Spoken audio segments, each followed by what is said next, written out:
ये आकाशवाणी है। अब आप शीतल शर्मा से समाचार सुनिए।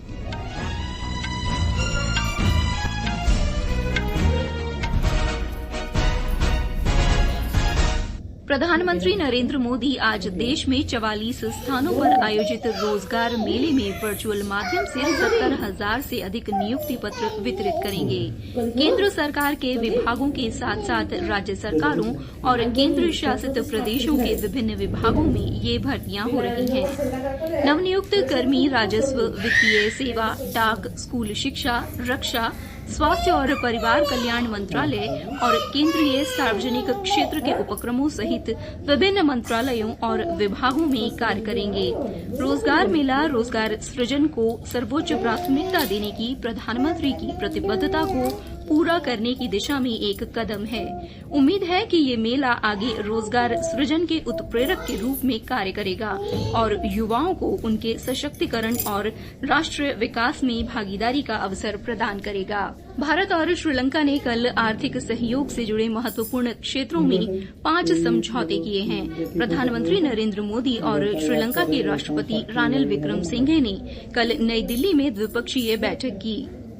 विदेश सचिव विनय मोहन क्वात्रा ने कहा कि नवीकरणीय ऊर्जा पर एक समझौता और श्रीलंका के त्रिंकोमाली में आर्थिक विकास परियोजनाओं पर सहयोग शामिल है। दोनों नेताओं ने विस्तारित संपर्क और मजबूत आर्थिक साझेदारी पर केंद्रित द्विपक्षीय संबंधों को और विकसित करने के लिए अपने साझा दृष्टिकोण का उल्लेख किया। संसद के दोनों सदनों की कार्यवाही कल लगातार दूसरे दिन मणिपुर हिंसा और अन्य मुद्दों पर हंगामे के कारण दिन भर के लिए स्थगित कर दी गई।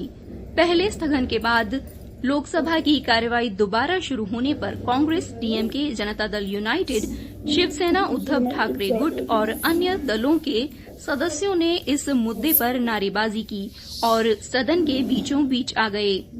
ये सदस्य मणिपुर हिंसा मामले में प्रधानमंत्री नरेंद्र मोदी के स्पष्टीकरण की मांग कर रहे थे। संसदीय कार्य मंत्री प्रहलाद जोशी ने कहा कि सरकार इस मुद्दे पर चर्चा के लिए तैयार है। उन्होंने आरोप लगाया कि विपक्ष सदन में मणिपुर हिंसा के मुद्दे पर चर्चा नहीं होने दे रहा।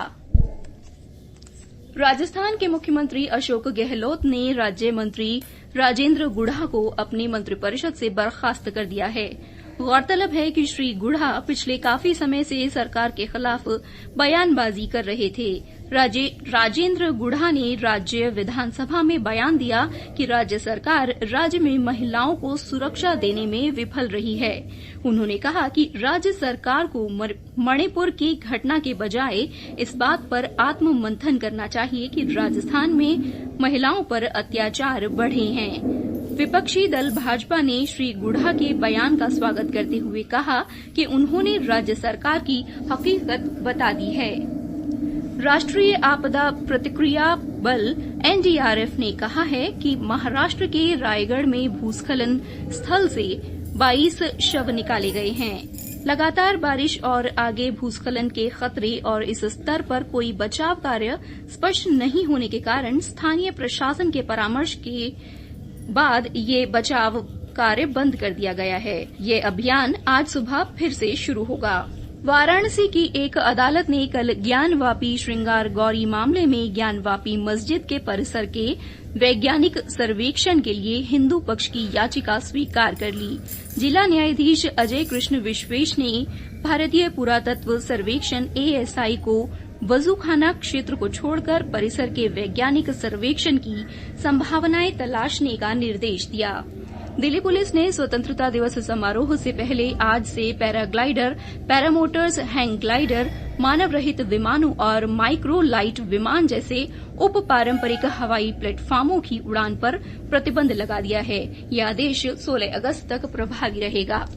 बैडमिंटन में सात्विक साईराज रंकीरेड्डी और चिराग शेट्टी की स्टार भारतीय पुरुष युगल जोड़ी ने कल येओसू में कोरिया ओपन के सेमीफाइनल में प्रवेश कर लिया।